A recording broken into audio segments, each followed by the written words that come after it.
The rope burns had barely begun to bleed when Caleb Rourke found her, a Chinese woman tied to a fence post in the middle of nowhere, abandoned like livestock beneath a sky that didn't care. Most men would have ridden past. Most men would have pretended not to see. But Caleb had spent too many years running from his own ghosts to ignore another soul left for dead. What he offered her wasn't mercy. It was a bargain struck in dust and desperation, shelter for survival, marriage for protection. She should have refused. Instead, Maylene Zhao looked him straight in the eye and said yes.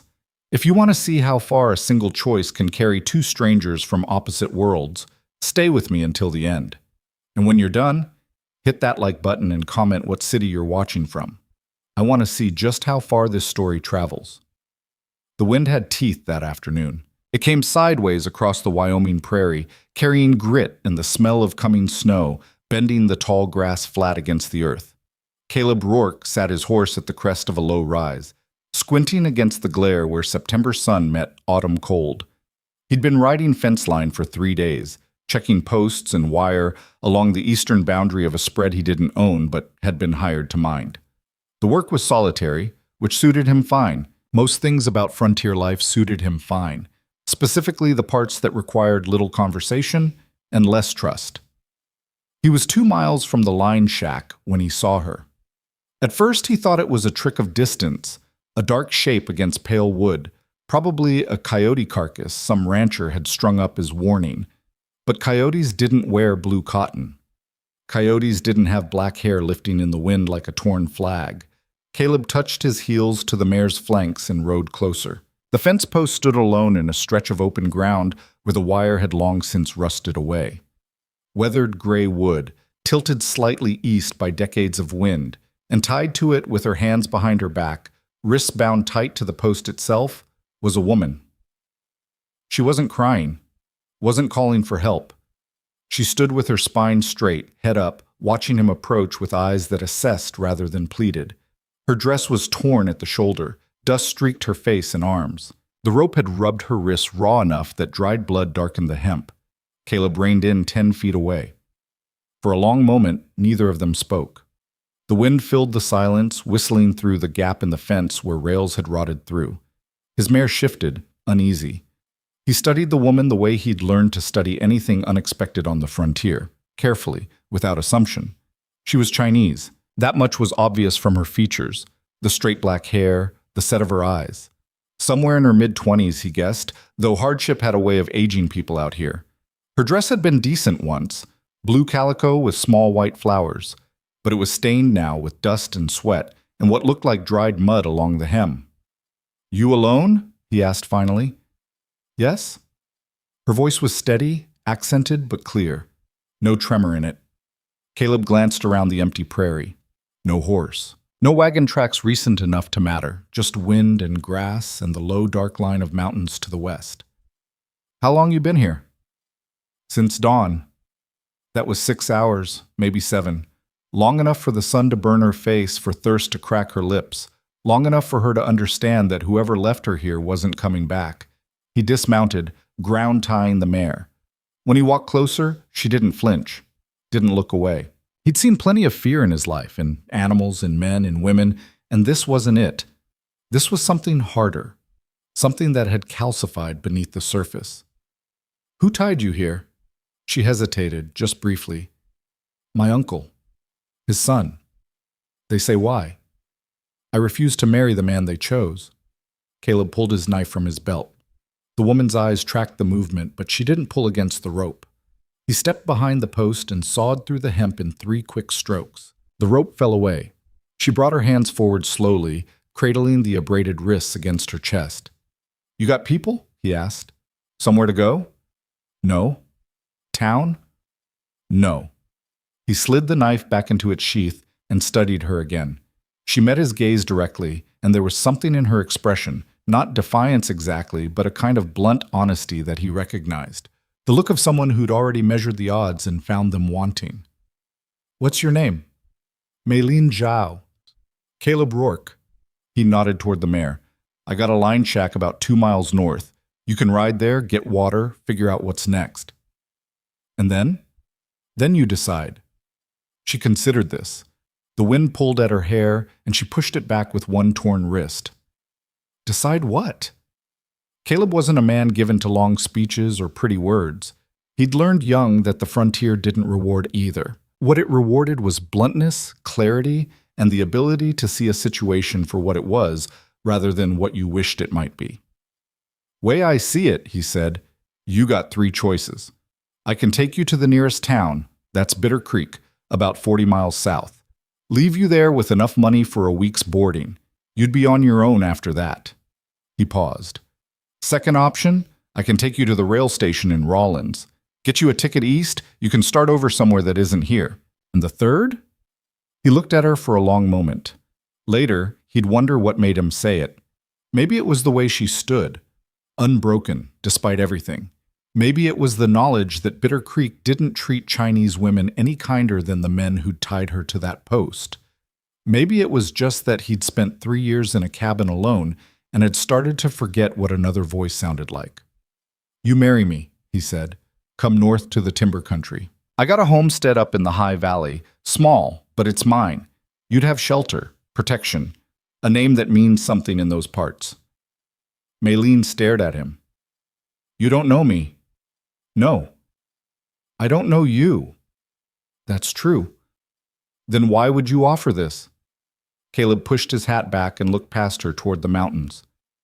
I spent 2 years in the war, saw men do worse things than leave a woman tied to a fence, saw myself do worse. He brought his gaze back to her. Figure I got a debt to pay. This seems like a start. A debt to who? Anyone who'll take it.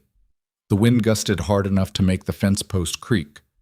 Somewhere in the distance, a hawk cried. Maylene wrapped her arms around herself, and Caleb saw her truly weighing it, not with desperation, but with the careful arithmetic of someone who understood that survival wasn't romantic, it was practical. If I say yes, she said slowly, what would you expect?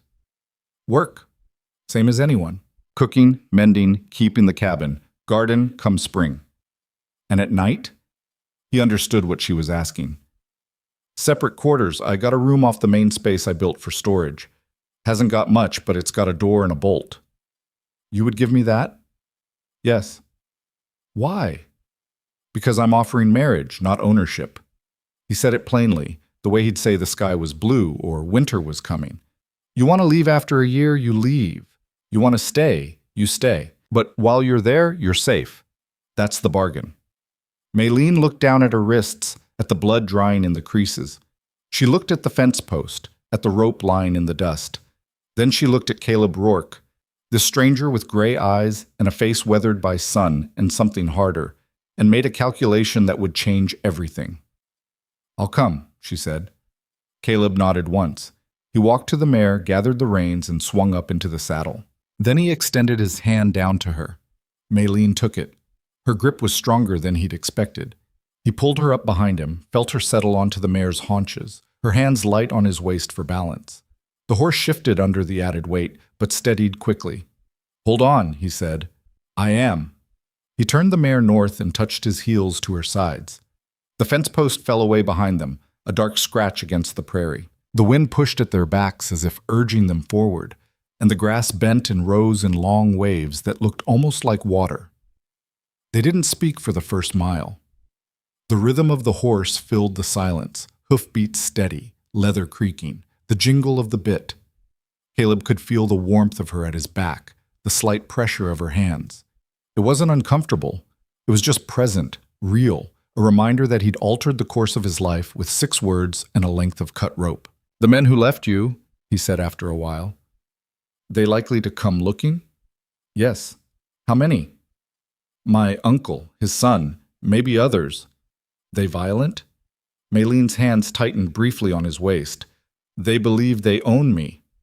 They don't. Belief doesn't require truth. Caleb almost smiled. Almost. No, it doesn't. They rode on. The sun dropped lower, throwing their shadow long across the grass. Ahead, the mountains rose dark and jagged against the pale sky. The line shack sat another mile beyond, tucked into a fold of land where a creek ran through scrub willow. What's the country like? Maylene asked. Where we're going. Cold. 6 months of snow. Timber thick enough you can't see 50 feet. Summers are short, but green. Isolated? Very. Good. He glanced back at her, surprised.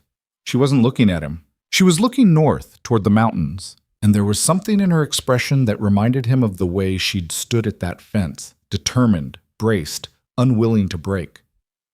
You run from something, he said. It wasn't a question. We all run from something, Mr. Rourke. Caleb. Caleb. She said it carefully, testing the shape of it. What are you running from? He didn't answer right away.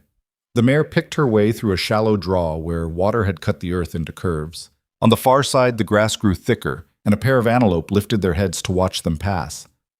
Ghosts, he said finally. Do they follow you?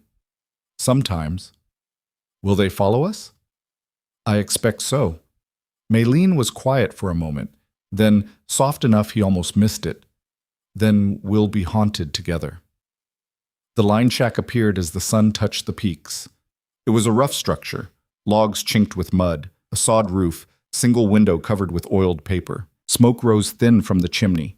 Caleb had left a fire banked that morning, and it had held. He dismounted and helped Maylene down. She stood unsteadily for a moment, stiff from the ride, then straightened and looked around. There wasn't much to see. The shack, a lean-to for the horse, a creek running fast and cold 20 yards to the east. But the land folded around them in a way that felt protected, hidden, and the sound of the water was clean. Wait here, Caleb said. He led the mare to the lean-to, stripped the saddle, rubbed her down with a twist of dry grass.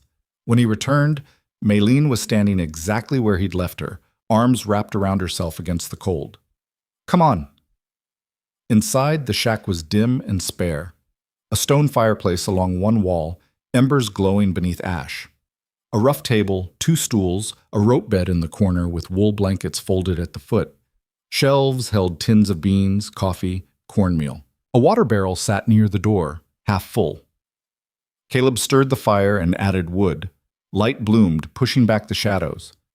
Maylene stood near the door, taking it in with the same careful assessment she'd used on him. There's water in the barrel, he said. I'll heat some for washing. You hungry? Yes. He filled a pot from the barrel and hung it on the crane over the fire. Then he pulled cornmeal and bacon from the shelves, measured coffee into a battered pot. His movements were efficient, practiced. A man used to doing for himself. Maylene watched. After a moment, she moved to the table and sat on one of the stools. She held her wrists in her lap, studying the rope burns. There's salve in the tin on the shelf, Caleb said without turning. Second from the left. She found it, a small tin of greasy ointment that smelled of camphor and beeswax. She worked it into the raw skin carefully, methodically. When the water in the pot began to steam, Caleb poured some into a basin and set it on the table with a rag. For your face, he said. Maylene dipped the rag and pressed it to her cheeks, her neck. The water turned gray with dust. She wrung the rag and dipped it again, washing away layers of prairie grit until her skin was clean and the basin was dark. Caleb fried bacon in a skillet, mixed cornmeal with water and salt, fried it in the bacon grease. It wasn't much, frontier food, plain and filling, but it was hot. He divided it onto 2 tin plates and set one in front of her. They ate in silence. The fire crackled. Outside, the wind had died down, and the evening settled into that particular stillness that comes just after sunset. Maylene ate slowly, carefully, like someone who'd learned not to waste anything. When she finished, she set the plate aside and looked at him across the table. When do we leave for your homestead? Tomorrow. Early. How far? 2 days' ride if the weather holds. She nodded. And the marriage? There's a circuit preacher comes through the valley every few months. We can make it legal then. What if your people don't accept me? There's only 3 families in the valley. They'll accept you or they won't. Won't change much either way. Maylene traced a finger along a crack in the table. You're very certain. About what? That this will work. Caleb leaned back on his stool and looked at her directly. I'm not certain of anything, but I know what I saw today. You didn't beg, didn't cry, didn't break. That tells me you're stronger than most, and strength matters more than certainty out here. You think strength is enough? I think it's a start. She met his eyes, and for a moment something passed between them. Not understanding exactly, but recognition. Two people who'd both learned that survival required hardness, and that hardness came with a cost. I'll need different clothes, she said. This dress won't survive 2 days in the mountains. I got an extra shirt. Pants might be too long, but we can roll them. Thank you. Caleb stood and moved to a trunk near the bed. He pulled out a worn wool shirt, canvas pants, a leather belt. He set them on the table. Storage room's through there.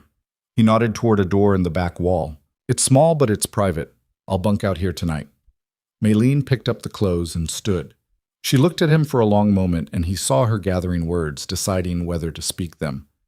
I won't be a burden, she said finally. Didn't think you would be. And I won't be grateful. That surprised him. No? Gratitude implies debt. I don't want to owe you. Caleb considered that. Then he nodded slowly. Fair enough. She turned toward the storage room, then paused. Caleb? Yeah? Why did you really stop? He thought about lying, about giving her something easy, but she'd been honest with him, and the least he could do was return it. Because I was tied to a different kind of post once, he said quietly. And nobody stopped. Maylene studied his face, and whatever she saw there seemed to satisfy her. She nodded once and disappeared into the back room, closing the door behind her. Caleb sat alone by the fire, listening to the creak outside and the soft sounds of her moving in the other room. He poured himself coffee, bitter and black, and stared into the flames. He told her the truth, but not all of it. He'd stopped because he recognized something in her, the same thing he'd carried since Shiloh, since the field hospital, since the long walk home through a country that didn't want him anymore. The look of someone who'd been abandoned and survived anyway. Tomorrow they'd ride north. In 2 days they'd reach the homestead, his cabin in the timber, the valley where winter came hard and spring came late. She'd see the life he was offering, and she'd decide if it was enough. But tonight, in this rough shack with the fire burning low, they were just two strangers who'd made a bargain in the dust. And maybe that was all they'd ever be. Or maybe, and this was the thought that kept him awake long after she'd gone to sleep, maybe it was a start toward something neither of them had words for yet. The fire burned down to embers. The stars came out cold and bright, and in the morning they would ride toward whatever came next. Together. Dawn came pale and cold, the kind of light that felt more like absence than arrival. Caleb woke to the sound of the creak and the snap of fresh wood on the fire. He sat up on the rope bed, disoriented for a moment, then remembered. The storage room door stood open. Maylene was at the fireplace, feeding split logs into flames that were already burning strong. She'd changed into his clothes. The wool shirt hung loose on her frame, sleeves rolled to her elbows. The canvas pants were cinched tight with the belt and cuffed at the ankles. Her hair was braided and pinned close to her head. She looked smaller in men's clothing, but somehow more solid, more ready. "You're up early," he said. She didn't turn from the fire. "I don't sleep well in new places." Caleb stood and moved to the water barrel, splashed his face, ran wet fingers through his hair. When he looked back, she was pouring coffee into 2 tin cups. Steam rose in thin columns. She handed him one without comment. "Thank you." She nodded and wrapped both hands around her own cup, warming them. For a moment they stood in the growing light, drinking bitter coffee, not speaking. Outside, a jay called sharp and insistent. "We should leave soon," Caleb said. "Storm's coming in 2, maybe 3 days. Want to be home before it hits." "How can you tell?" He gestured toward the window. "See how the peaks look? That haze isn't morning fog. It's cloud building on the west side. Means snow." Maylene studied the mountains, then nodded. "I'll be ready." They ate quickly, leftover cornbread, dried apples, more coffee. Caleb packed what supplies they'd need into saddlebags while Maylene cleaned the dishes with sand and water from the creek. Her movements were efficient, practiced. He wondered what her life had been before the fence, before her uncle's choice had brought her to that empty stretch of prairie. When they stepped outside, the air had teeth. Caleb saddled the mare while Maylene stood with her arms wrapped tight, watching the valley. The creek ran silver between dark stones. The grass was bent with frost. "It's beautiful," she said quietly. "Wait till you see the high country." He helped her mount, then swung up in front of her. She settled against his back, hands at his waist, and he felt the same strange comfort as yesterday, the simple fact of another person, another heartbeat close by. They rode north as the sun climbed pale and distant. The land began to change almost immediately, rolling prairie giving way to broken country where rock pushed through thin soil and juniper grew twisted from wind. The trail, such as it was, wound between boulders and across dry washes. The mare picked her way carefully, ears forward, alert. Around midday they stopped at a seep where water trickled from mossy rock. Caleb let the horse drink while Maylene stretched her legs, walking in small circles to work out the stiffness. "How much farther today?" she asked. "Another 4 hours to where we'll camp, then most of tomorrow to reach the valley." She nodded and looked back the way they'd come. The prairie stretched empty and vast behind them, already distant. "Do you think they're following?" "Your uncle?" "Yes." Caleb scanned the horizon. Nothing moved but grass and shadow. "Hard to say. If they want you back badly enough, they'll try. But tracking in this country isn't easy if you don't know it. And you know it. Well enough." They remounted and continued north. The trail grew steeper, winding through country that seemed to fold in on itself.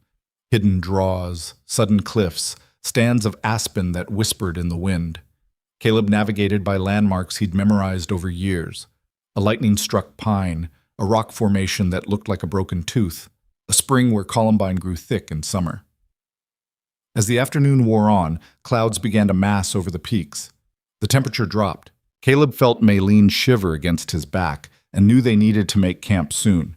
He found a spot in a protected hollow where granite overhung like a shallow cave. A fire ring of blackened stone showed someone had camped here before. There was dried wood stacked against the rock face, left by some previous traveler, or maybe by Caleb himself on an earlier trip. He couldn't remember. "We'll stop here," he said. Maylene dismounted stiffly. While Caleb tended the horse, she gathered kindling from the woodpile and arranged it in the fire ring with a precision that spoke of experience.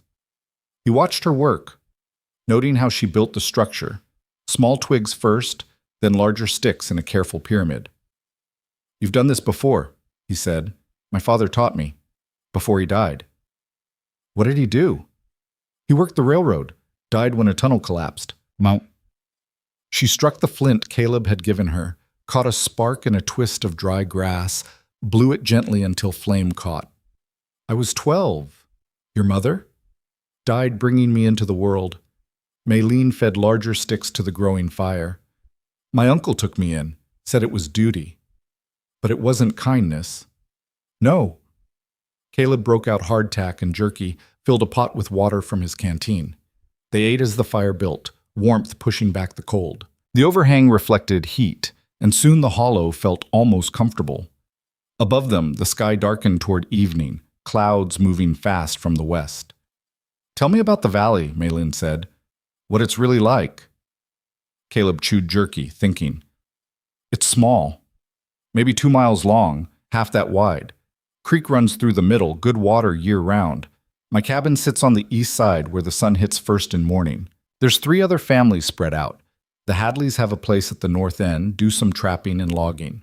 The Mullers are south, mostly keep to themselves. And Elias Kern has a homestead west of mine, across the creek." "The neighbor you mentioned?" "Elias." "Yeah, he's a good man. Steady. His wife died 2 winters back. He's got a daughter, Sarah, maybe 8 years old." "Will they accept me?" Caleb met her eyes across the fire. "Elias will.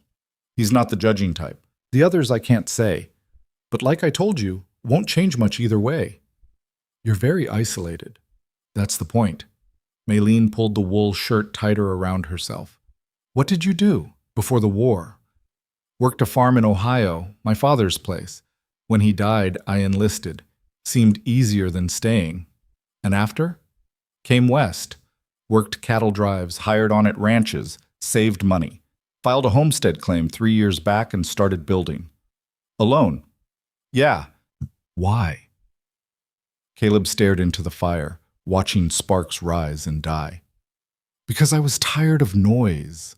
Tired of crowds and orders and people needing things from me I didn't have to give. Out here, the only person I answer to is myself. Until now." He looked at her. This is different. How? You're not asking for something I don't have. You're offering something I didn't know I needed. Maylene's expression shifted just slightly. Something softened around her eyes. And what's that? Company. The kind that doesn't require me to be someone I'm not. They sat in silence after that, watching the fire burn. The wind picked up, moaning through the rocks above them. Caleb added more wood. Maylene wrapped herself in one of the blankets he'd brought and leaned against the granite wall.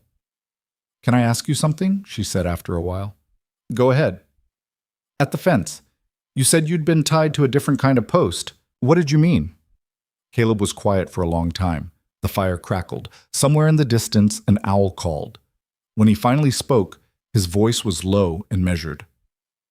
Shiloh. Second day of fighting. I was a corporal in an Ohio regiment. We held a position near a peach orchard until we couldn't hold it anymore. When we fell back, I got separated, caught a mini-ball in the leg. He touched his left thigh absently. Couldn't walk, couldn't run. Lay there in the mud while the battle moved past me. Maylene listened without interrupting. Took 3 days before the burial details found me. 3 days in that field with the dead and the dying. Men calling for water for their mothers, for anyone. I couldn't help them, couldn't even help myself. Just had to lie there and wait. And no one stopped. No one stopped. But you survived, if you can call it that. He poked the fire with a stick, watched embers scatter. Spent 4 months in the field hospital. They wanted to take the leg. I wouldn't let them. When I could finally walk again, I went back to the regiment. Fought through to Appomattox. Came home to find my father dead, the farm sold for taxes, and a town that didn't want to look at me because I reminded them of things they'd rather forget. So you came here. So I came here. Maylene pulled the blanket tighter. We're both running then. Seems like. Think we'll ever stop? Caleb looked at her across the fire. This woman he'd known for less than 2 days. This stranger who somehow wasn't. Maybe we already have. She held his gaze for a moment, then nodded slowly and closed her eyes. Within minutes, her breathing had deepened into sleep. Caleb stayed awake, tending the fire, listening to the wind. Above the overhang, stars appeared in gaps between clouds. He thought about the valley waiting ahead, about the cabin he'd built with his own hands, about the life he'd carefully constructed in silence and solitude. And he thought about how quickly that life was changing. Morning came with the smell of snow in the air. Caleb woke to find Maylene already up, the fire rebuilt, water boiling for coffee. She moved quietly, deliberately, and he realized she was being careful not to wake him. The gesture touched something in him he'd thought long dead. Morning, he said. She turned, and for just a second he saw surprise on her face, as if she'd forgotten she wasn't alone. Then the mask came back. Calm, controlled, ready. We should leave soon, she said. The weather's turning. He was already pulling on his boots. Yeah. They broke camp quickly, scattering the fire, packing gear. The clouds had thickened overnight, sitting low and heavy over the peaks. The air had that electric quality that comes before storms. Caleb helped Maylene onto the mare, and they rode north into the gathering cold. The trail climbed steadily now, winding through stands of pine and aspen. The trees grew thicker, closer together, blocking the wind but also the light. The world became a tunnel of green and shadow.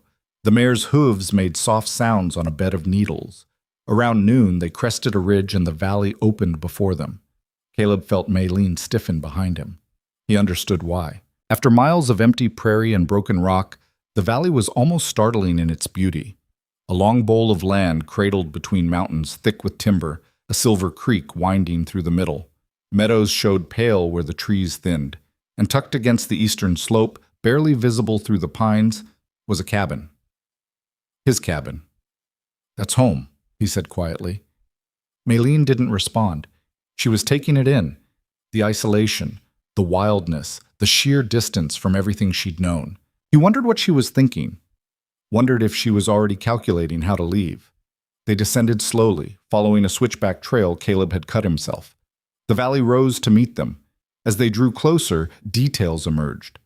The cabin was larger than the line shack, 2 rooms instead of 1, a proper chimney, glass windows.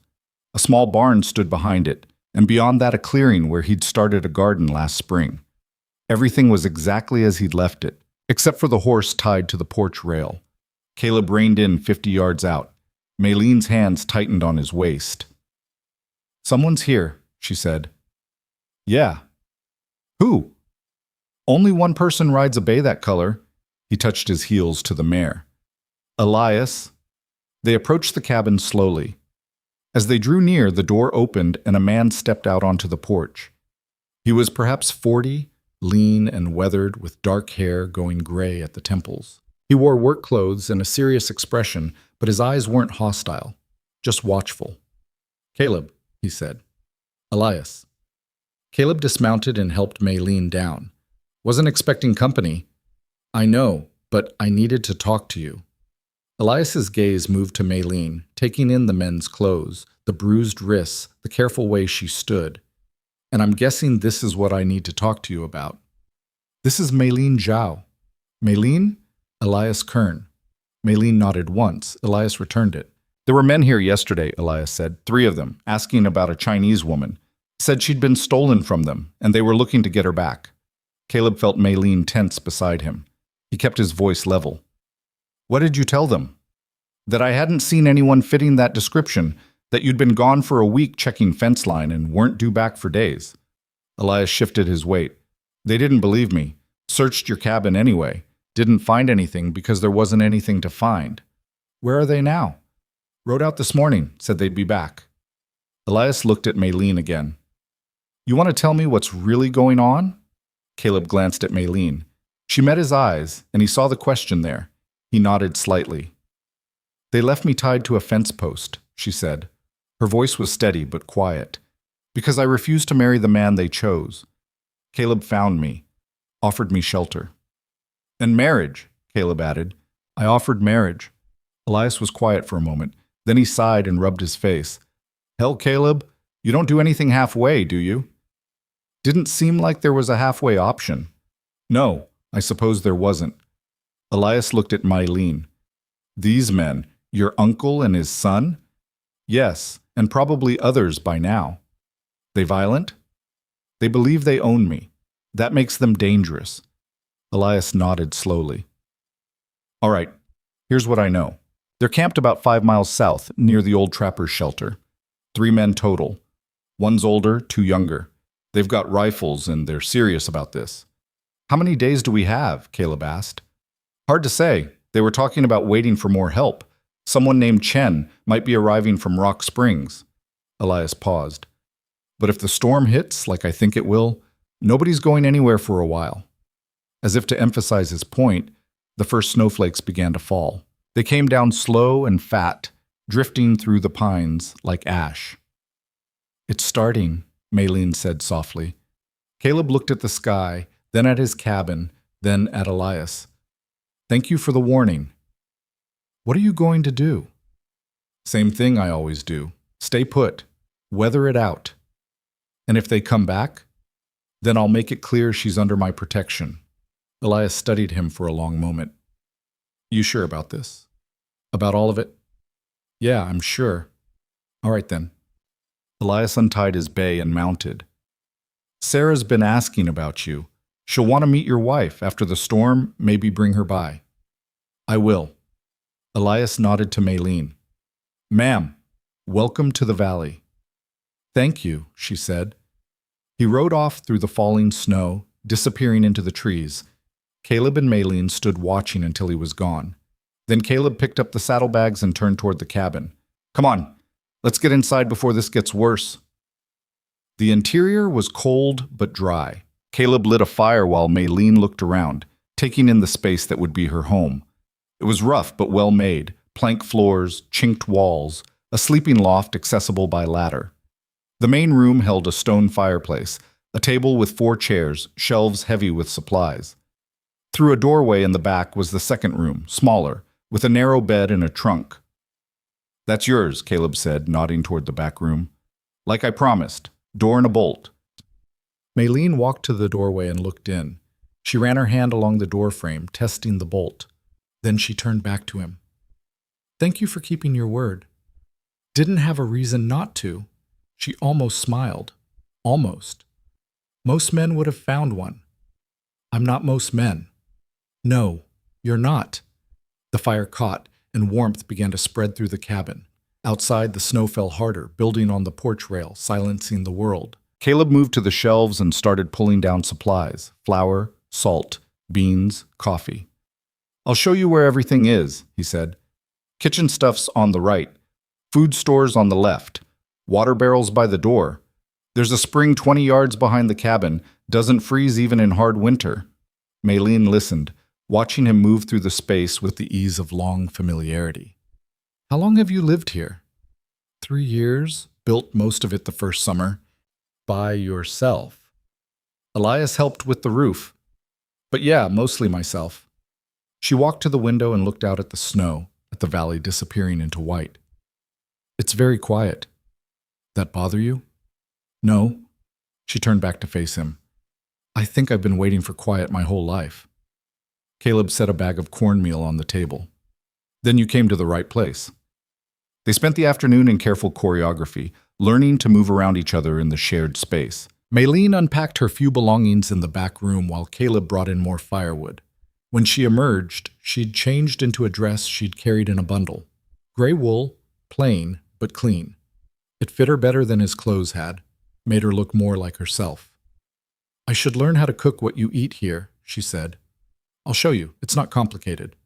He taught her to make biscuits from scratch, mixing flour and lard and buttermilk powder with practiced hands. She watched closely, asked questions, repeated his movements until she had it right. When the biscuits came out of the Dutch oven golden and steaming, she broke one open and tasted it carefully. Good, she said. You'll get better with practice. They ate at the table as darkness fell outside. The snow had settled into a steady fall, building on the windowsills, drifting against the cabin walls. Inside, lamplight made the room feel smaller, warmer, more intimate. Caleb, Maylene said suddenly, if my uncle and his men come here, what will you do? He looked at her across the table. I'll tell them the truth. You're my wife. You're staying, and they need to leave. And if they don't, then I'll make them. You would fight them? For someone you barely know? I would fight them because it's the right thing to do. Because you deserve better than being dragged back to people who tied you to a fence. Because he stopped, searching for the right words. Because a man's word means something, and I gave you mine. Maylene was quiet for a long moment. Then she stood and moved to the fireplace, staring into the flames. In my country, there's a saying, the nail that stands up gets hammered down. I've spent my whole life trying not to stand up, trying to be invisible, trying to survive by not being noticed. And here I'm standing up. She turned to face him, and I'm terrified. Caleb rose and moved to stand beside her, close but not touching. Fear's natural, but you don't have to face it alone anymore. How can you be so certain? You don't know what they're capable of. No, but I know what I'm capable of. And I know that tomorrow when you wake up, you'll still be free, because that's what I promised you. She looked up at him, and in the firelight her eyes were dark and luminous. Why does it matter so much to you, keeping your word to a stranger? Because for 3 years I've lived alone in these mountains telling myself I didn't need anyone, didn't want anyone, was better off by myself. And in one day you made me question all of it. That scares you. Terrifies me. Maylene almost laughed, a sound caught between humor and something sadder. Then we're both terrified. Seems like. Outside, the wind rose, driving snow against the windows. Inside, the fire burned steady and warm. And for the first time since the fence, since the rope, since the moment she'd chosen uncertainty over captivity, Maylene felt something other than fear. She felt possibility. The storm hit hard that night. Caleb woke to the sound of wind screaming through the pines, driving snow against the cabin walls with a force that made the whole structure creak. He lay in his bedroll by the fire, listening to the violence outside, and knew they wouldn't be going anywhere for days. The valley would be sealed tight until the storm passed and the drifts settled enough to navigate, which meant if Maylene's uncle and his men were still camped 5 miles south, they were trapped there too. He rose quietly and added wood to the fire, building it up against the cold seeping through the walls. The main room was dim, lit only by embers and the faint gray light filtering through snow-covered windows. He moved to check the door, found it secure, then stood listening to the storm's rhythm. Behind him, the door to the back room opened. Maylene emerged wrapped in a quilt, her hair loose around her shoulders. She looked smaller like this, younger, though her eyes held the same watchful intelligence they always did. "Can't sleep?" she asked. "Storm woke me." She moved to the window and brushed away frost with her palm, peering out into white chaos. "How long will it last?" "Day, maybe 2. Hard to say." "And after?" "We dig out, check on the animals, wait for the valley to thaw enough to move around." Maylene pulled the quilt tighter. "And they'll be waiting." Caleb moved to stand beside her at the window. Outside, the world had vanished into a wall of white. "Maybe. Or maybe they'll decide you're not worth dying for and head back south." "You don't believe that." "No, I don't." They stood in silence, watching snow pile against the glass. The wind howled and the cabin groaned, but the structure held firm. Caleb had built it to withstand winters like this, had chinked every gap and reinforced every beam with the kind of care that comes from knowing your life depends on your work. "I should make coffee," Maylene said finally. "I'll do it." "No." She turned from the window. "You've done enough. Let me." She moved to the shelves with the confidence of someone who'd spent the previous day memorizing where everything lived. Caleb watched her measure coffee into the pot, add water from the barrel, hang it over the fire. Her movements were precise, economical, nothing wasted. "You were married before," he said. It wasn't a question. Maylene paused, then continued working. "How did you know?" "The way you move in a kitchen, like you've done it 1,000 times for someone who was particular about it." "My husband died 4 years ago, pneumonia." She stirred the coffee, not looking at him. "We were married for 3 years. His family arranged it." "Did you love him?" "I learned to." She was quiet for a moment. "He was kind. That was enough." "And when he died?"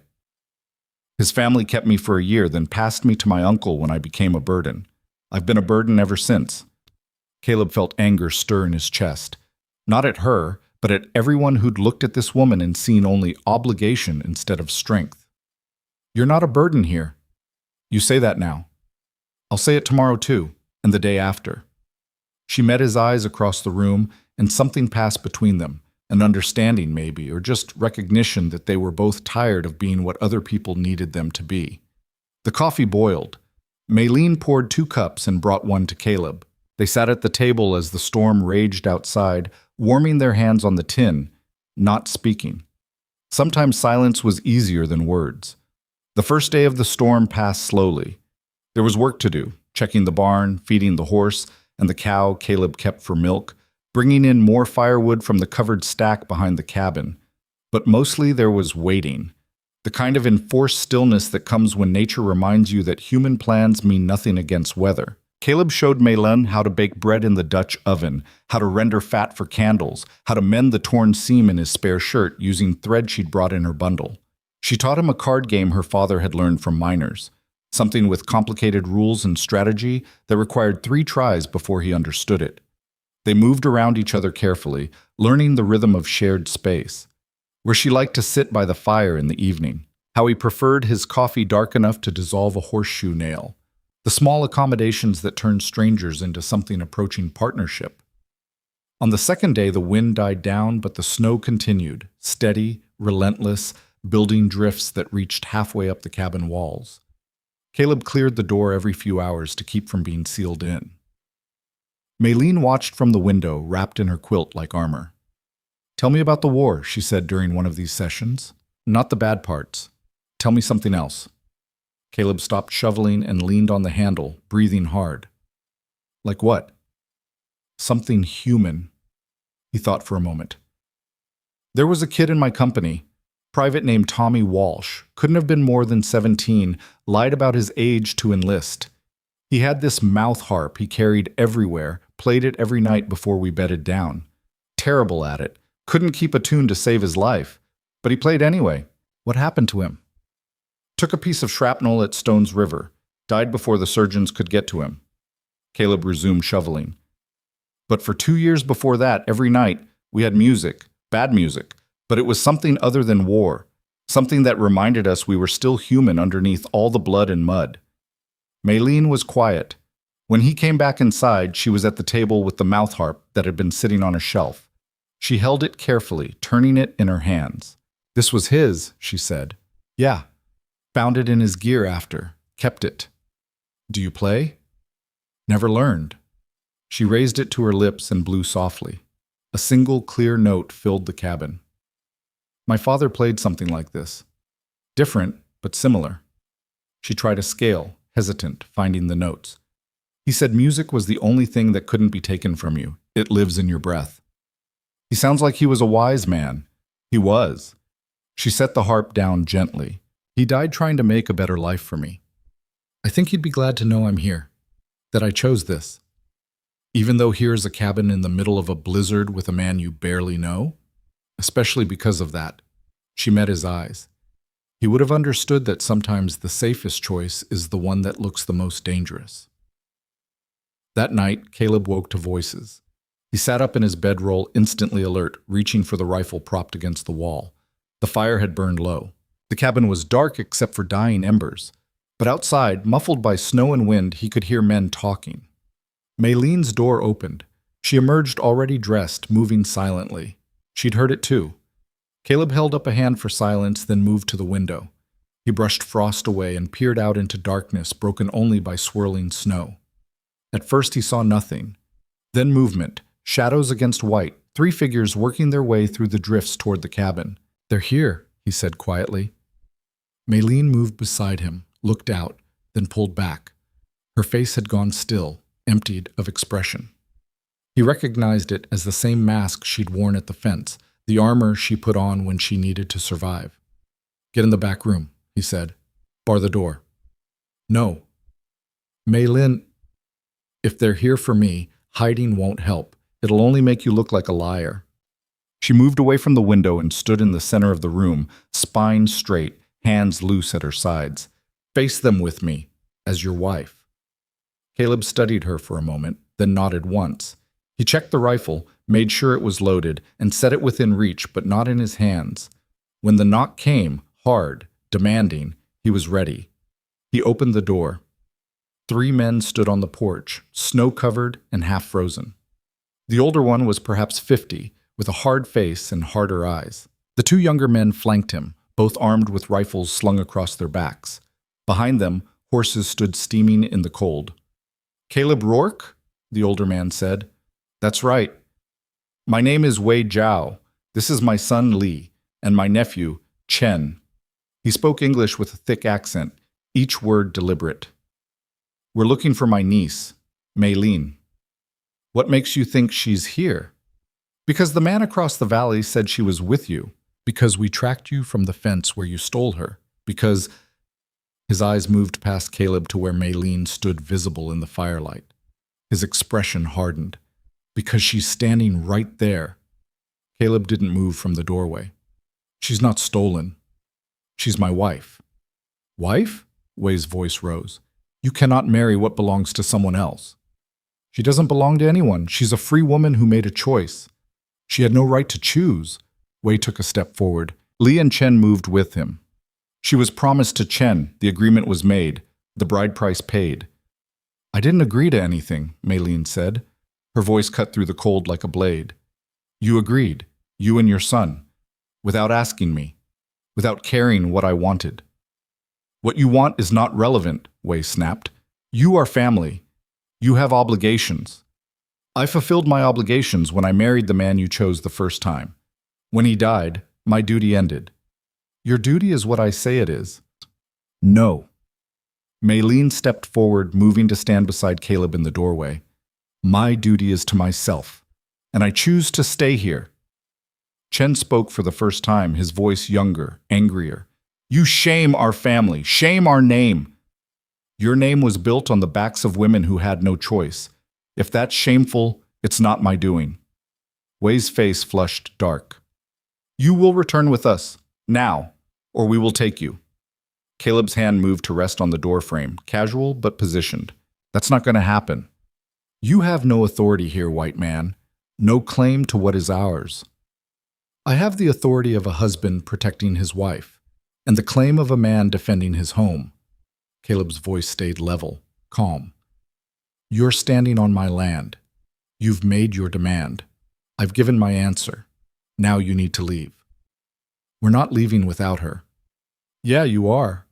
Lee's hand drifted toward the rifle on his back. Caleb didn't move, but something in his posture changed. A subtle shift that spoke of readiness, of capability, of a man who'd fought before and would fight again if necessary.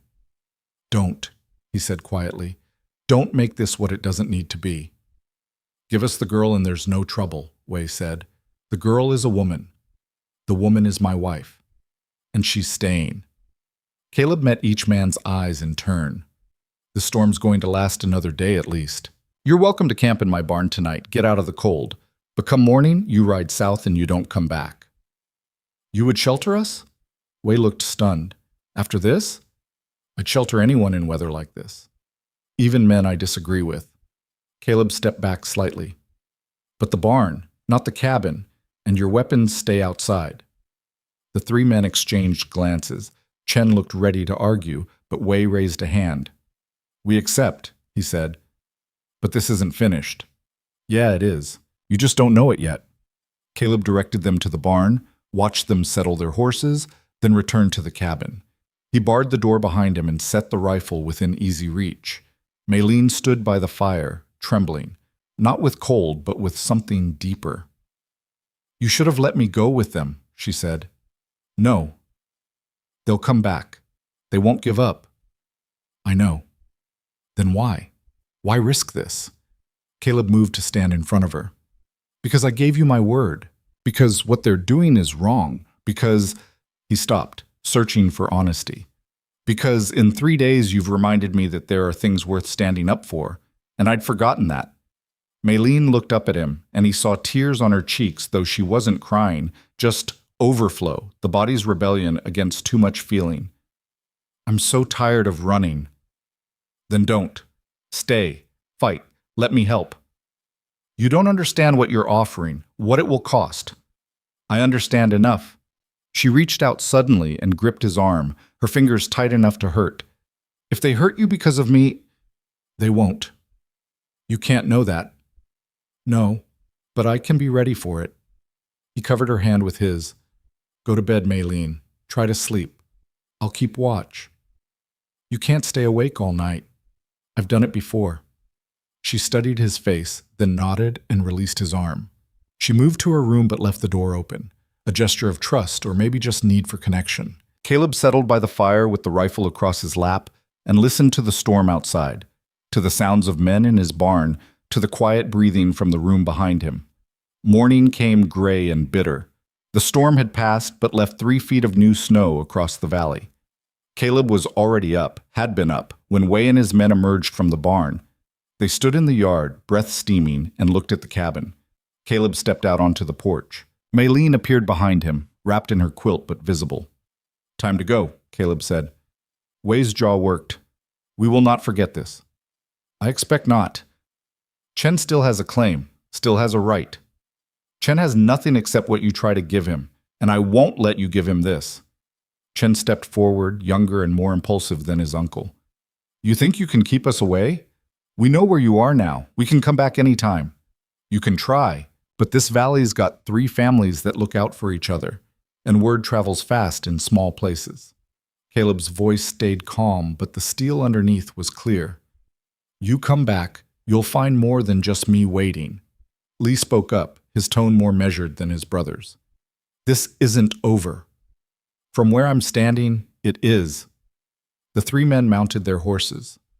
Wei looked at Maylene one last time. You choose shame, he said. I choose freedom, she answered. They rode out, forcing their horses through deep snow, heading south toward the pass.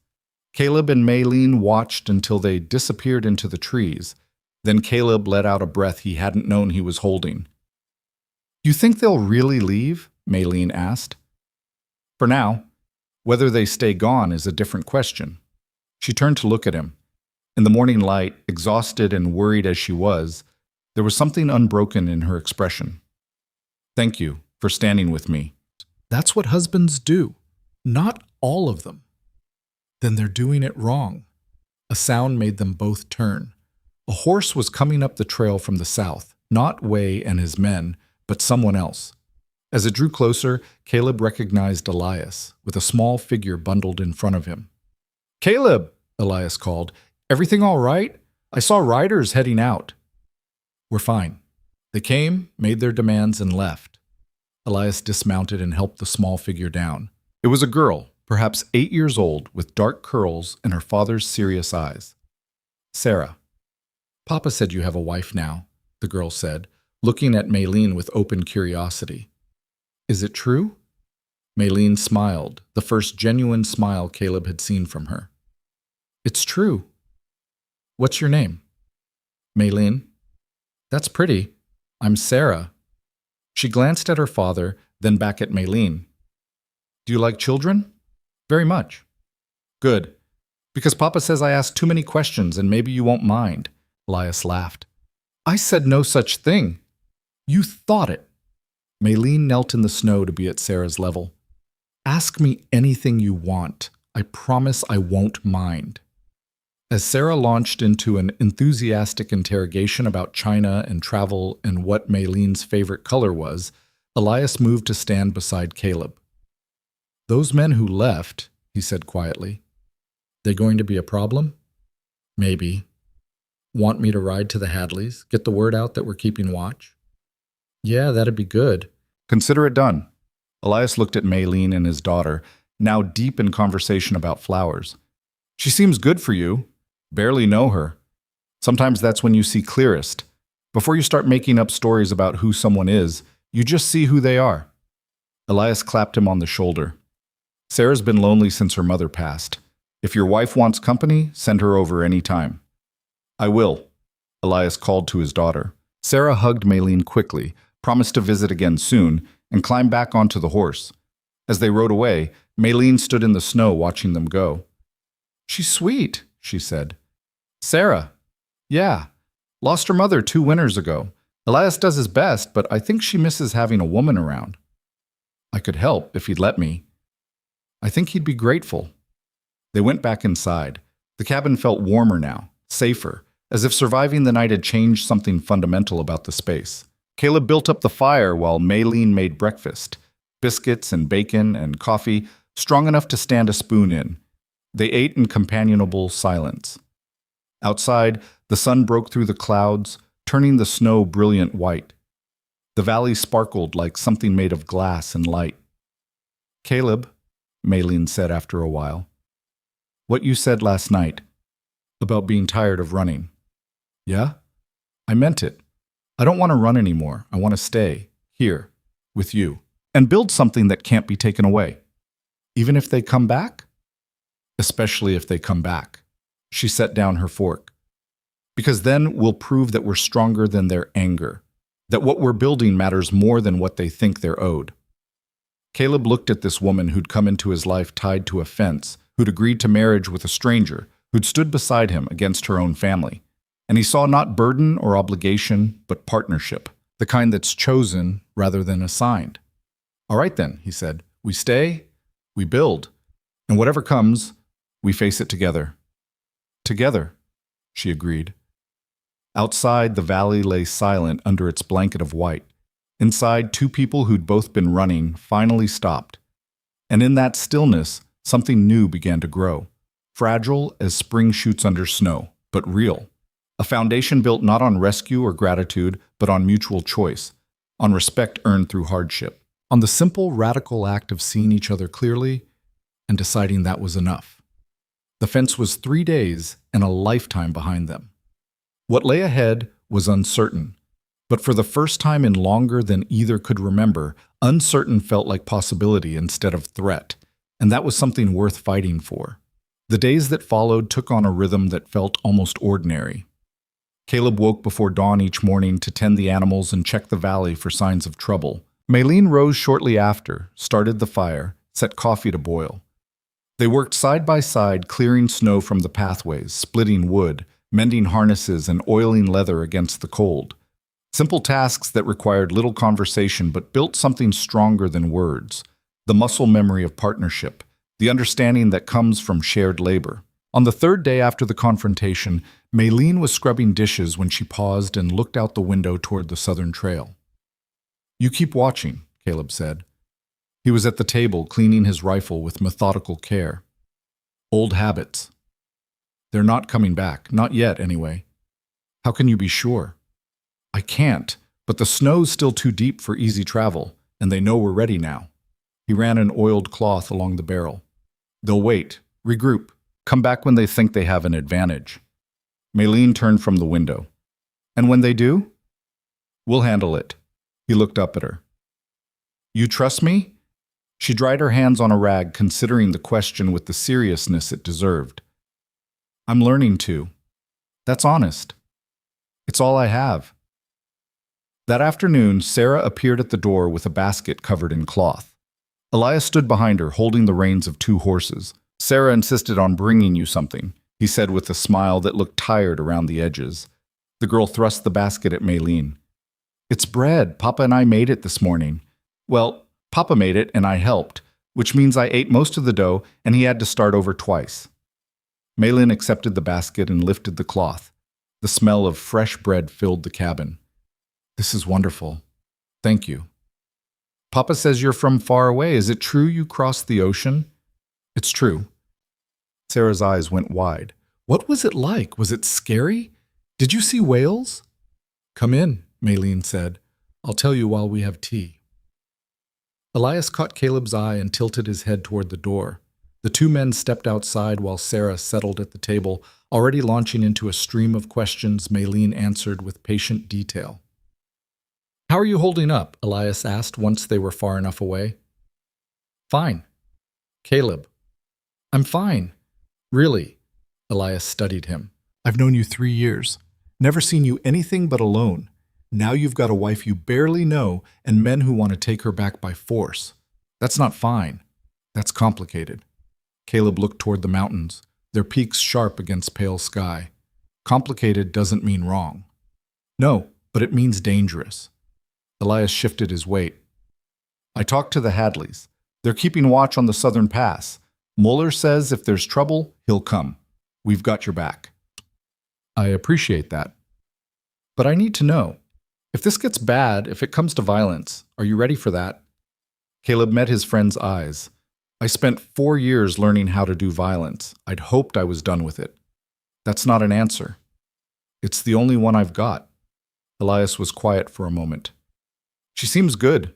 Maylene. Sarah likes her already." "Sarah likes everyone." "No, she doesn't. She's particular, always has been."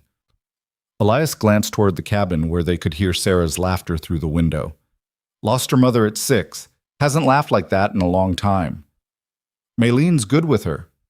"She's good, period, from what I can see." "You planning to make this real, the marriage?" Caleb understood what he was asking. "That's between me and her." "Fair enough." Elias pulled his gloves on. "Just be careful, Caleb.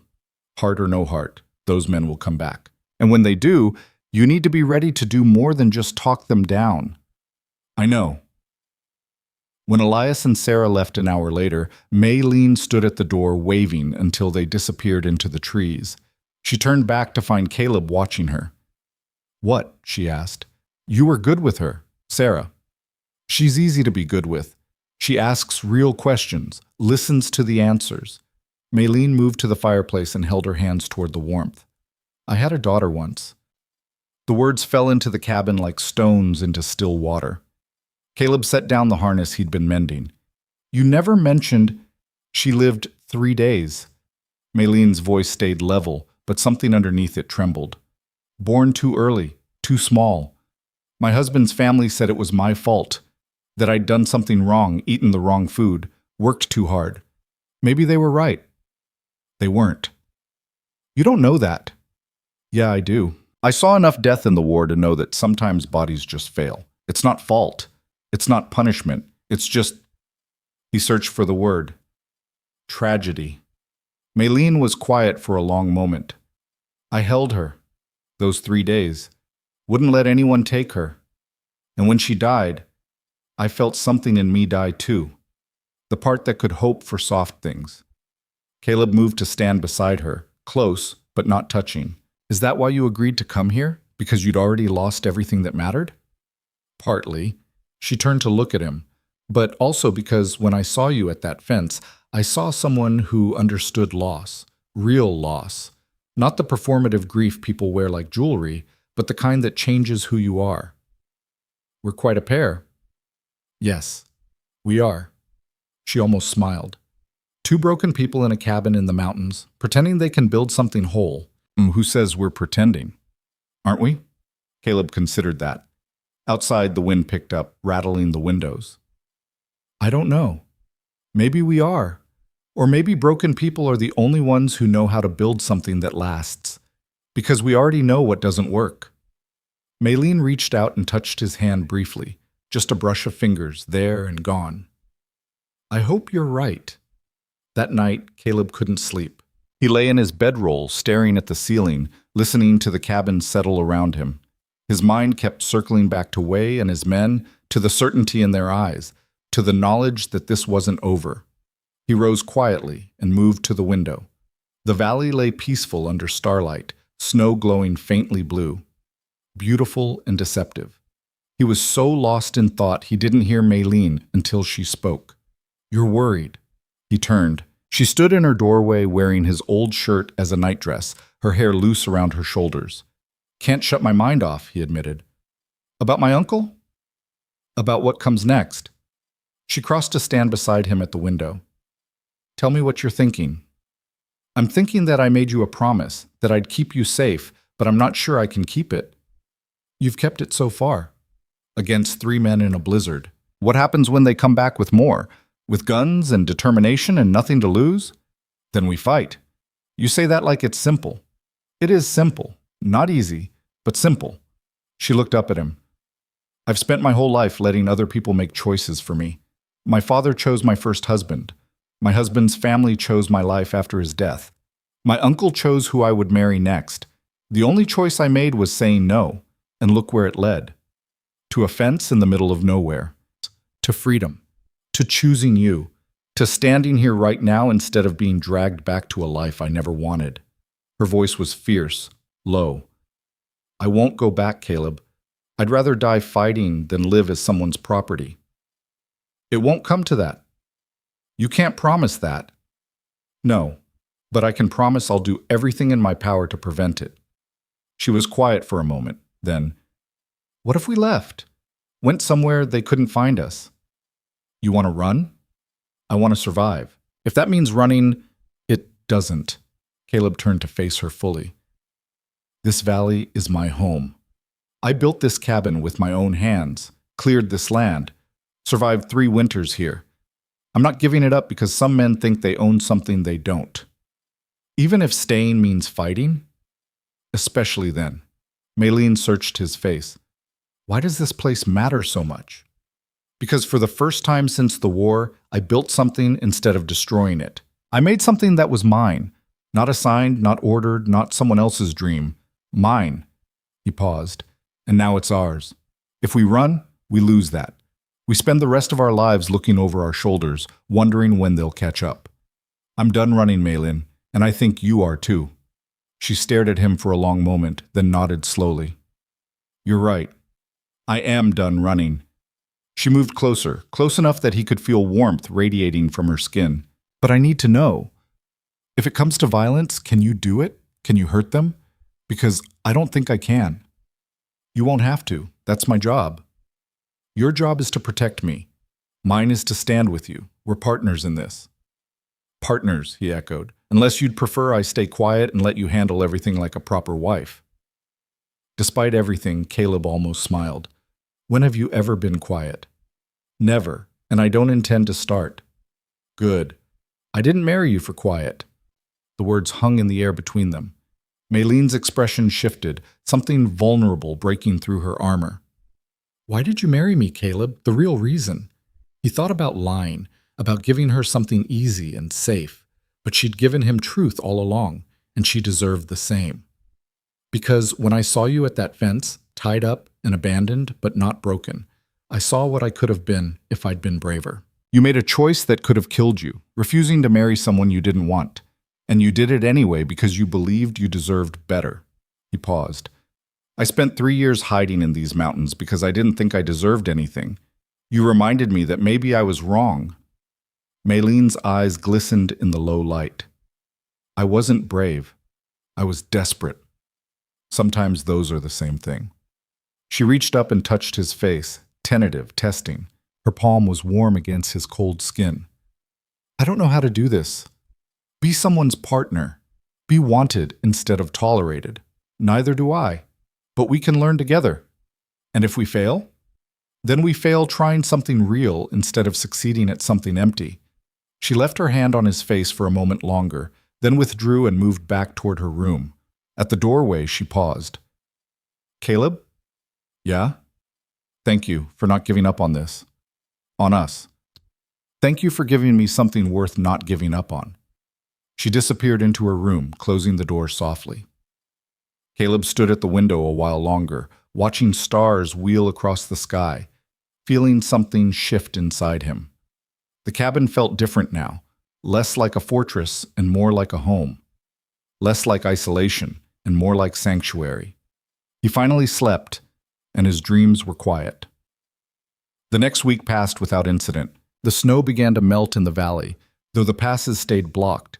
Caleb took Maylin into the woods and taught her to shoot the rifle, how to brace it against her shoulder, how to breathe and squeeze instead of pull. She was a quick study, hitting tree targets with increasing accuracy. Why are you teaching me this? She asked, after hitting a mark 30 yards out. Because if trouble comes and I'm not there, you need to be able to defend yourself. Where would you be? Don't know, but I'm not taking chances.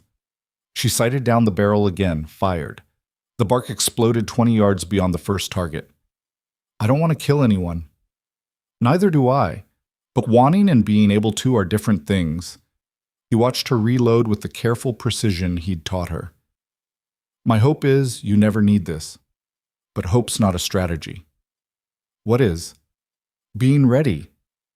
They practiced until her shoulder was bruised and her hands were steady. Walking back to the cabin, she was quiet, thoughtful. My father would have liked you, she said suddenly. Yeah. He believed in being prepared. Used to say that luck favors the ready.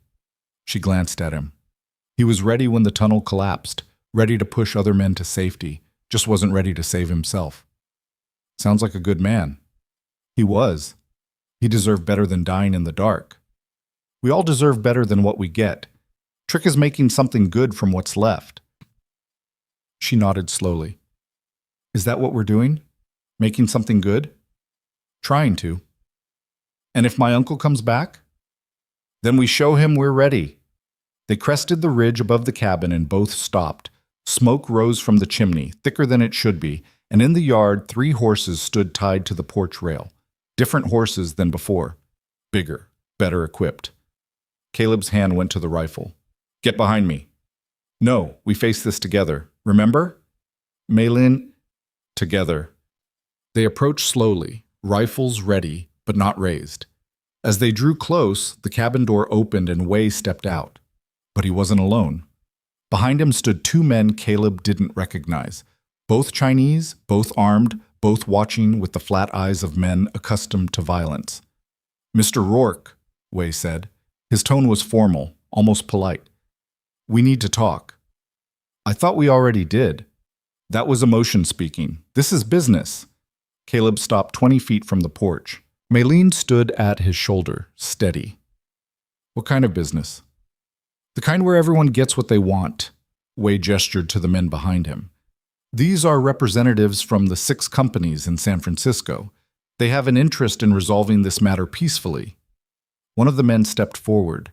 He was older, maybe 60, with silver threading through his hair and an air of authority that came from decades of wielding power. My name is Huang, he said. His English was precise, educated. I represent the interests of certain families who wish to see this dispute resolved without further incident. What dispute? Caleb said. Maylin's free. She chose to stay here. There's nothing to resolve. But there is. Huang's smile was thin. Chen paid a bride price. Money changed hands. Under our traditions, that creates an obligation. Under my traditions, you can't buy a person. We're not buying a person. We're honoring an agreement. An agreement Maylene never made. An agreement her family made on her behalf, which is their right. Maylene stepped forward. I have no family, not anymore. Wei's face flushed. You ungrateful... Enough, Huang said quietly. Wei fell silent immediately. Huang turned back to Caleb. I have a proposal. One that benefits everyone. I'm listening. Chen withdraws his claim. The bride price is returned. In exchange, you and your wife leave this valley and never return. We provide transportation and enough money to start over elsewhere. Caleb felt Maylene stiffen beside him. And if we refuse? Then we pursue other remedies. Legal remedies. Perhaps we inform the territorial authorities that you kidnapped a woman against her family's wishes, that you coerced her into marriage, that you're holding her here against her will. That's a lie. Is it? Can you prove it? Can she? Huang's expression didn't change. The law is complicated when it comes to Chinese women and white men, Mr. Rourke, especially in territory that's not yet a state. Judges have wide discretion, and we know many judges. You're threatening us. I'm offering you a choice. Take our money and leave, or stay and fight a battle you cannot win. Caleb looked at Maylene. She was staring at Huang with something like recognition in her eyes, the understanding of someone who'd seen this kind of power play before and knew exactly what it meant. How much time do we have, Caleb asked. Until spring. When the pass is open, you leave, or we take legal action. Huang pulled an envelope from his coat. This contains enough money to buy land elsewhere. Build a new cabin. Start over where no one knows you. And if we stay, then you'll wish you hadn't. The words hung in the cold air like a threat wrapped in silk. Caleb took the envelope, felt its weight. Probably more money than he'd see in 5 years of hard work. Enough to buy freedom anywhere but here. I'll consider it, he said. Don't consider too long. Spring comes quickly in the mountains. Huang nodded to his companion and to Wei. They mounted their horses and rode out, leaving only the envelope and the smell of smoke from the cabin they'd burned fires in without permission. Caleb and Maylene stood in silence, watching them disappear. Then Maylene turned to him. You're not actually considering it? No. Good. Because I won't leave, not for money, not for threats, not for anything. Even if it means losing everything? We already lost everything once, both of us. That's how we got here. She took the envelope from his hand and threw it into the snow. I'm not losing this. Not without a fight. Caleb watched the envelope slowly darkening with moisture, then looked at Maylene. They'll come back. With lawyers, with law, with force. Everything they said is true. We can't fight that kind of power. Then we find another way. What way? She was quiet for a moment, thinking. Then her eyes widened slightly. The preacher. You said there's a circuit preacher who comes through. Yeah, every few months. Why? When's the next visit? Should be March, maybe early April. Then we wait. We get properly married, legal, documented, witnessed, and we make sure everyone in the territory knows it. She grabbed his arms. They're using the law against us. We use it right back. If we're legally married under territorial law, if there are witnesses, if it's recorded, then their claims become much harder to press. You want to really marry me. I want to make this real. Make it matter. Make it something they can't tear apart with money and threats. She met his eyes. Unless you don't want, I want, he said quickly. I want this. You. All of it. Then we wait for spring. We wait for the preacher. And we make this so real, so legal, so public that they have no choice but to accept it. Caleb pulled her close, wrapping his arms around her. She came willingly, pressing her face against his chest. They stood like that for a long moment, two people choosing each other against the weight of the world. We're going to have to fight, he said into her hair. I know. It's going to get worse before it gets better. I know that too. And we might lose. She pulled back to look at him. Then we lose together. But we don't surrender. Not while we're still standing. He kissed her then, the first real kiss between them. It was tentative at first, testing, but it deepened into something that felt like promise, like partnership, like the beginning of something neither of them had words for yet, but both recognized as worth fighting for. When they pulled apart, the envelope still lay in the snow, already half buried. Caleb left it there. Let spring bury it deeper. Let it rot into nothing. They had made their choice. And whatever came next, they would face it the only way that mattered. Together. Winter tightened its grip on the valley through February, but inside the cabin something was thawing. The kiss had changed things between them. Not dramatically, not suddenly, but in small increments that accumulated like snow on a roof. Maylene sat closer to Caleb at meals. He found reasons to touch her shoulder when passing. They talked longer into the evenings, sharing stories from before, building a history between them that hadn't existed 2 months ago. But the threat hung over everything like storm clouds that wouldn't break. Caleb rode down to Elias's place in late February, picking his way through snowdrifts that were finally starting to recede. He found his friend in the barn, repairing tack, while Sarah did her lessons at a makeshift desk in the corner. "Caleb!" Sarah abandoned her slate and ran to hug him. "Where's Maylene? You promised you'd bring her." "Next time. I needed to talk to your father alone." Sarah's face fell, but Elias sent her back to her lessons with a look. When she was out of earshot, he turned to Caleb. "What's wrong?" "Men came last week, representatives from San Francisco. Made us an offer, money to leave, legal threats if we stay." Elias's expression darkened. "What did you tell them?" "Told them I'd consider it, then threw their money in the snow." "So you're staying?" "We're staying, but they'll be back. Probably with lawyers, maybe with more." Caleb leaned against a stall. "I need to know if that changes things. Between us. Between the Valley families." "You asking if we'll stand with you?" "I'm asking if I have the right to ask that." Elias was quiet for a moment, working oil into a bridle. 3 years ago, when I lost Martha, I was ready to leave. Sell the place, take Sarah somewhere she'd have neighbors, schools, a future. You know what stopped me?" "What?" "You helped me bury her. Sat with me while I dug that grave in frozen ground. Didn't say stupid things about heaven or better places, just dug." He looked up. "Man who does that is the kind of neighbor worth fighting for. This isn't your fight. Hell, it isn't. They come after you with lawyers and money and threats. They're saying our valley isn't ours, that we only get to stay as long as we don't offend the people with power." Elias set down the bridle. "That's everyone's fight. Could get dangerous.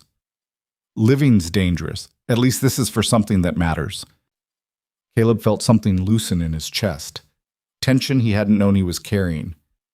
"I appreciate that. Don't appreciate it yet. Wait till you see if I'm any good in a fight." Elias paused. "The preacher. When's he due?" "March, if the pass is clear.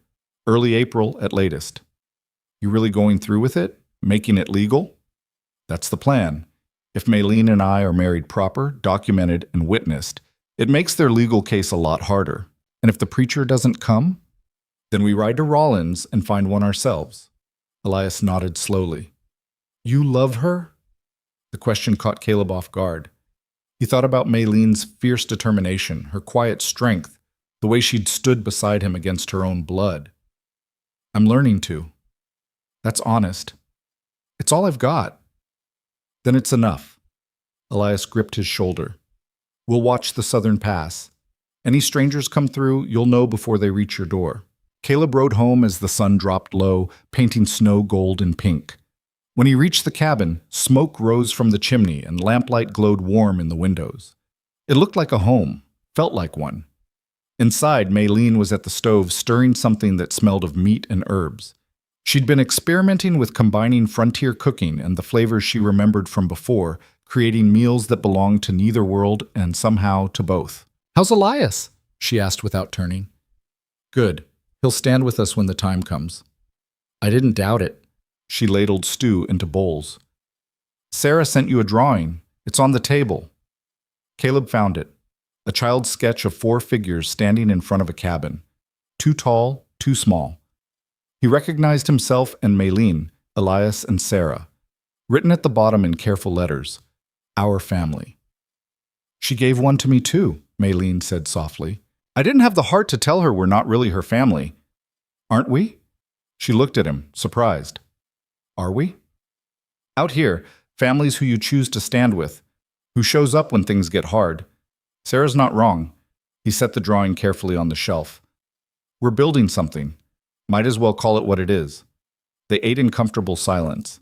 After, Maylene pulled out the mouth harp that had belonged to Tommy Walsh and tried picking out a melody. She was getting better, the notes coming clear, less hesitant.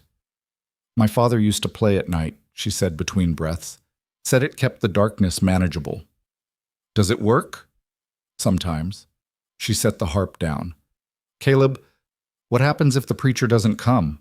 If spring arrives and we're not married legal before they return? Then we fight anyway. But without the law on our side, the law's never been on my side. Don't expect it to start now. He moved to sit beside her on the bench. But we'll make it legal if we can. Give ourselves every advantage. And if we can't, then we prove that what we built is stronger than what they're trying to tear down. She leaned against him, and he wrapped an arm around her shoulders. They sat like that as the fire burned low, two people gathering strength for whatever came next. March arrived with false spring, warm days that melted snow into rushing creeks, cold nights that froze it back to ice. The passes began to open, tentatively, and Caleb rode out each morning to check them. On the 15th of March, he returned to find a stranger's horse tied outside the cabin. His hand went to his rifle, but then he saw the circuit rider's saddle, the worn Bible in the saddlebag, and he knew. The preacher. Inside, Maylene was serving coffee to a man of perhaps 50 with kind eyes and weathered hands. He stood when Caleb entered. Mr. Rourke, I'm Reverend Samuel Cross. I understand you're in need of my services. That's right, though you're early. Wasn't expecting you till April. The passes opened sooner than usual. I took advantage. Cross glanced between them. Your wife tells me you've already exchanged vows privately, but wish to make it legal. We do. Any particular reason for the urgency? Caleb and Maylene exchanged glances. Then Caleb said, There are people who'd like to contest the marriage. We need it documented proper, so they can't. Cross's expression sharpened. I see. Well, the law is clear on this. If both parties consent freely and are of age, I can perform the ceremony and file the certificate with the territorial registry. But I need to ask, ma'am, are you entering this marriage of your own free will? I am, Maylene said without hesitation. Has anyone coerced you, threatened you, offered you money or other inducements? The only person who's offered me anything is Caleb, and what he offered was freedom. Cross studied her for a long moment, then nodded. All right then. I'll need 2 witnesses. Can you arrange that? I'll get Elias and the Hadleys, Caleb said. How soon can we do this? Tomorrow, if you'd like. I'm in no particular hurry, and it sounds like you are. They set it for the following afternoon. Caleb rode to spread the word while Maylene cleaned the cabin with the focused intensity of someone preparing for battle, because that's what this was. The first strike in a fight they both knew was coming. The next day dawned clear and cold.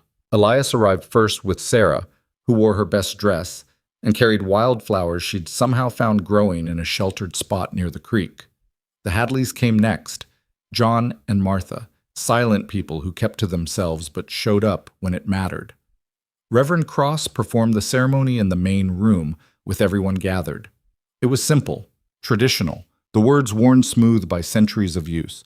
But when Caleb took Maylene's hands and repeated the vows, he felt the weight of them, the promise they represented, the future they were claiming against the past trying to drag them back.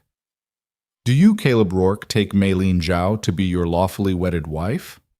I do. And do you, Maylene Zhao, take Caleb Rourke to be your lawfully wedded husband? I do. Then by the power vested in me by the Wyoming Territory, I pronounce you husband and wife. Cross smiled. You may kiss your bride. So Caleb kissed her gently, aware of their audience, but Maylene leaned into it, a public claiming that said more than words. When they pulled apart, Sarah was clapping and even the taciturn Hadleys were smiling. Cross produced the marriage certificate and had them sign. Elias and John Hadley signed as witnesses. The Reverend dated it, sealed it, and handed Caleb a copy. "I'll file this with the Territorial Registry in Cheyenne within the month," Cross said. "As of this moment, you're legally married under territorial law. Anyone who wants to contest it will need more than accusations."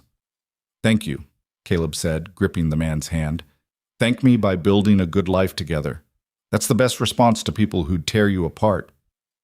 They had a small celebration. Martha Hadley had brought a cake. Elias had smuggled in whiskey. Sarah presented Maylene with the wildflowers like a tiny bridesmaid. For a few hours, the cabin was filled with laughter and warmth and the simple joy of community. But as the sun set and the guests departed, Caleb stood at the window and watched the southern trail. Because he knew that legal didn't mean safe, and documented didn't mean protected. It just meant they'd made their stand official. 2 weeks passed. The snow melted completely, revealing brown grass and mud. The creek swelled with runoff. And one morning, Caleb looked south and saw riders coming. Not 3 this time. 7. "Maylene," he called, "get the rifle." She appeared with both rifles, handed him one, kept the other. They stood on the porch as the riders approached, Wei and Chen, Huang, and his companion, and 3 men Caleb didn't recognize, all armed, all wearing expressions that said negotiation was over. The riders stopped 30 yards out. Huang dismounted slowly, deliberately. "Mr. Rourke, Mrs. Rourke," he said her title with subtle mockery. "I see you've chosen to ignore our offer." "We got married legal," Caleb said. "Filed with the territory. You want to contest it, you'll need more than money and threats." "Oh, we have more," Huang gestured, and one of the new men dismounted. He was white, perhaps 40, wearing a suit that looked out of place in the wilderness. "This is Walter Gaines. He's an attorney from Rock Springs. He has some papers you'll want to see." Gaines approached carefully, holding out a document. Caleb took it without lowering his rifle. The words swam on the page, legal language, dense and deliberate. But the meaning was clear enough. A petition to annul the marriage on grounds of coercion and kidnapping. Testimony from Wei claiming Caleb had abducted Maylene against her will. A request for territorial marshals to investigate. "This is lies," Caleb said flatly. "Is it? Can you prove it?" Gaines's voice was smooth, practiced. "You found a Chinese woman alone on the prairie. You took her to an isolated cabin. You married her within weeks with no one but your friends as witnesses. From a certain perspective, it looks quite suspicious. The reverend who married us will testify that he performed a ceremony at your request. He can't testify to what happened before, to whether Mrs. Rourke was acting freely or under duress." Gaines took back the papers. "The territorial court will hear this petition in May. You'll both need to appear. If you don't, they'll issue a warrant." Caleb felt Maylene's hand on his arm, steadying. He looked at Huang. "You said you wanted this resolved peacefully." "We do. This is peaceful. We're using the law, not force." Huang's smile was thin. "But if you prefer force, we can arrange that too. Get off my land. We'll see whose land it is when the court rules." Huang remounted. "May 15th, Rollins Courthouse. Don't be late." They rode out slowly, deliberately, making it clear they weren't afraid. When they were gone, Caleb lowered the rifle and let out a breath he'd been holding. "They're going to take you," Maylene said quietly. "The court will believe them. A white lawyer and Chinese witnesses against us." "No, they won't. We've got the marriage certificate. We've got witnesses. We've got your friends. They've got money and lawyers and a story that sounds plausible to people who don't know us." She turned to face him. "We need more." "Like what?" She thought for a moment, then her eyes widened. "We need other women. Chinese women who've been through this, who can testify that this kind of coercion is real, that families do this, that I'm not the first. Where would we find them?" "Rock Springs. There's a Chinese community there. Women who work in laundries and restaurants. Some of them have escaped arranged marriages. If we can find them, if they'll speak for us, that's a 4-day ride, and we'd be leaving the valley unprotected. Then we ask Elias to watch it. We take the risk." She gripped his arms. "Because if we don't, we lose everything. Legal marriage or not, if the court annuls it and sends me back to Wei, we're done." Caleb knew she was right, knew that fighting this required more than stubbornness. It required strategy, evidence, voices that couldn't be dismissed.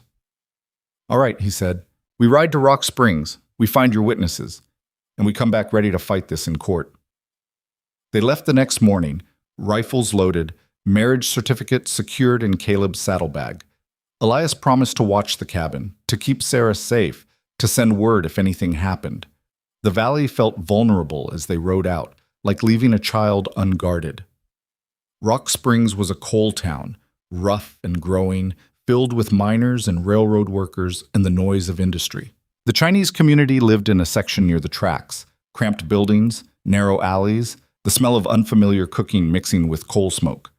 Maylene led the way, speaking rapid Chinese to people they passed, asking questions, following threads of information. Caleb stayed close, watchful, aware of the stares his presence drew. A white man with a Chinese woman wasn't unusual here, but it wasn't common either. They found what they were looking for in a laundry near the depot. 3 women worked there, steam rising from great tubs of water, their hands red from lye and heat. The oldest was perhaps 30, the youngest barely 20. Maylene spoke to them in Chinese, too fast for Caleb to follow. But he saw the recognition in their faces, the understanding. One of the younger women pulled up her sleeve, showed scars that looked like rope burns. The older woman nodded slowly, said something that made Maylene's eyes glisten. "They'll testify," Maylene said to Caleb. "All 3. They've been through it. Forced marriages, families selling them, men who thought ownership came with bride price. They'll come to Rollins and tell the court." "Will they be safe? If they speak against the 6 companies?" Maylene translated. The oldest woman answered, her voice firm despite the steam and heat. "She says they stopped being safe the day they were born, women in a world run by men. But at least this way, they fight back." They stayed in Rock Springs 2 days, gathering statements, finding 2 more women willing to testify. A widow who'd escaped an abusive marriage. A young woman whose family had tried to sell her 3 times. Each had a story, each had scars, each was willing to stand in court and say that what Wei claimed was ownership was nothing more than slavery with a prettier name. On the ride back, Maylene was quiet, thoughtful. "What are you thinking?" Caleb asked. "That I'm not alone. I knew there were others, but seeing them, hearing them, it made it real." She looked at him. "We're fighting for more than just us. If we win, it tells every woman in their position that they can fight back too. And if we lose, then we tried. That's more than most get to do." They reached the valley in late April. Elias met them on the trail, relief clear on his face. "Thought you might not come back," he admitted. "We gave our word. We keep it." Caleb dismounted. "Everything quiet here?" "Quiet enough. Saw riders watching the southern pass, but they didn't come up, just watching. They're waiting for the court date. Figuring we'll run." "Will you?" Caleb looked at the cabin, at the valley spreading green with early spring, at Maylene beside him, tired and determined and unbroken. "No, we show up, we fight. We prove that what we built is real." May 15th arrived with clear skies and warm wind. They rode to Rollins in a group, Caleb and Maylene, Elias and Sarah, the 5 Chinese women from Rock Springs who'd traveled separately to avoid suspicion. Reverend Cross met them at the courthouse, carrying his records. The courtroom was small, stuffy, crowded with spectators drawn by rumors of scandal. Wei and Chen sat on one side with Huang and Gaines.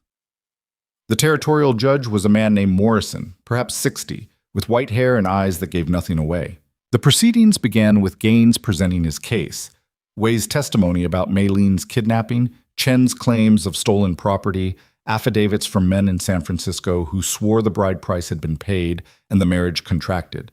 It sounded convincing, polished, wrapped in legal language that made lies seem like truth.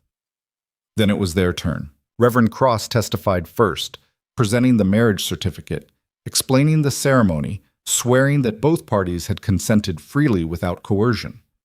Elias testified about finding Maylene and Caleb together, about how she'd integrated into the Valley community, about how she'd never seemed afraid or unwilling. Then Maylene took the stand. She told her story clearly, without embellishment. The fence, the rope, the choice Caleb had offered, the life she'd chosen freely despite knowing the cost. When Gaines tried to suggest she'd been coerced, she looked him straight in the eye. I've been coerced my whole life, she said, by family, by tradition, by men who thought women were property to trade. The only time I wasn't coerced was when Caleb cut me free from that fence and asked what I wanted. That's why I stayed. That's why I married him. Because for the first time, someone cared what I chose. Gaines pressed her about the quickness of the marriage, the isolation of the valley, but she didn't waver. And when the 5 women from Rock Springs testified one by one about their own experiences with forced marriage and family coercion, the mood in the courtroom shifted. Judge Morrison listened to everything with the same neutral expression. When the testimony concluded, he called a recess to consider the evidence. They waited in the hallway, Caleb and Maylene sitting close, hands clasped, while the women from Rock Springs stood together like a small army. Sarah leaned against her father, watching the adults with worried eyes. After an hour, the bailiff called them back. Judge Morrison looked tired when he delivered his ruling. I've heard testimony from both sides regarding the marriage between Caleb Rourke and Maylene Zhao. The petitioners claim coercion and kidnapping. The respondents claim free choice and legal marriage. He paused. Having reviewed the evidence and heard the witnesses, I find no credible proof of coercion or kidnapping. The marriage certificate is legal and properly filed. The ceremony was performed by a licensed minister with appropriate witnesses. Mrs. Rourke's testimony is clear and consistent. Wei started to stand, but Huang pulled him back down. Furthermore, Morrison continued, the testimony from the women of Rock Springs establishes a pattern of forced marriage within certain communities that lends credibility to Mrs. Rourke's claims about her uncle's intentions. While traditions vary, territorial law is clear. A woman cannot be compelled to marry against her will, regardless of family wishes or financial arrangements. He looked directly at Wei. The petition for annulment is denied. The marriage stands. The gavel fell like a gunshot. For a moment, the courtroom was silent. Then Sarah let out a whoop that made several people jump. The women from Rock Springs embraced each other, crying and laughing. Elias gripped Caleb's shoulder so hard it hurt. And Maylin turned to Caleb with tears streaming down her face and kissed him in front of everyone, judges and lawyers and spectators and the whole watching world. Outside the courthouse, Wei confronted them one last time. His face was dark with rage, but Huang held him back. This isn't over, Wei said. Yeah, it is, Caleb replied. Court said so. Law said so. And if you come near my wife again, if you set foot in our valley, I'll defend what's mine. Are we clear? For a long moment, Wei stared at them both. Then he spat on the ground and turned away, Chen and the others following. They mounted their horses and rode south, and Caleb knew they wouldn't be back. Pride and money could only take you so far. Eventually, even the stubborn had to accept defeat. The women from Rock Springs stayed for dinner at a boarding house, sharing stories and plans. 2 of them were thinking about leaving Rock Springs, heading to California, where Chinese communities were larger and opportunities broader. Another was staying to help her sister who still worked in the laundries. What about you? The oldest asked Maylene. You'll stay in the mountains? I'll stay, Maylene said. We've built something there, something that's ours. Sounds lonely. Sounds like home. They rode back to the valley under a full moon, Caleb and Maylene together on his horse, her arms wrapped around him, her face pressed against his back. The mountains rose dark against the stars, and somewhere in the timber an owl called. When they reached the cabin, everything was exactly as they'd left it. The door still sturdy, the windows still whole, the garden plot ready for planting. Elias had kept his word, watching over it like it was his own. Inside, Caleb built a fire while Maylin lit lamps. They moved around each other with the ease of long practice, though they'd been married only weeks in truth. Some partnerships took years to develop. Others happened in moments, forged by crisis and choice and the simple recognition that some people fit. It's really over, Maylene said, standing at the window looking out at the valley bathed in moonlight. Yeah, I keep expecting them to come back. Keep waiting for the next threat. There'll probably be another threat someday. Different people, different reasons. Out here, there's always something.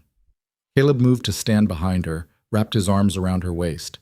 But for now, we won. We stood up to power and money and tradition, and we won. She leaned back against him. What do we do now? We live. We plant the garden. We build that addition I've been planning. Give us a proper bedroom instead of that storage room. We help Elias with Sarah when he needs it. We make a life worth the fighting we did to keep it. That sounds good. Yeah? Yeah. She turned in his arms to face him. I love you, Caleb Rourke. I didn't think I could love again after everything I lost, but you made me believe in new beginnings. I love you too, he said, and meant it with a certainty that surprised him.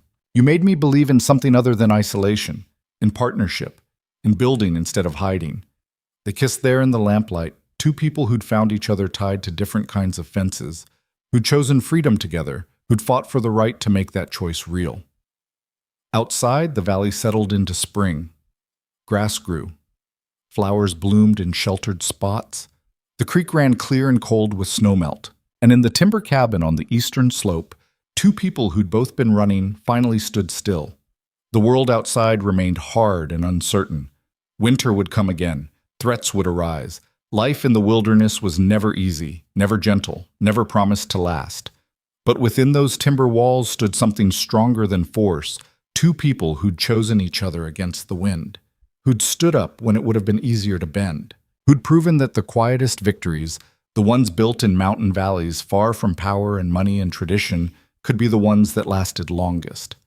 Maylene had walked away from a fence that should have been her ending, and found instead her beginning.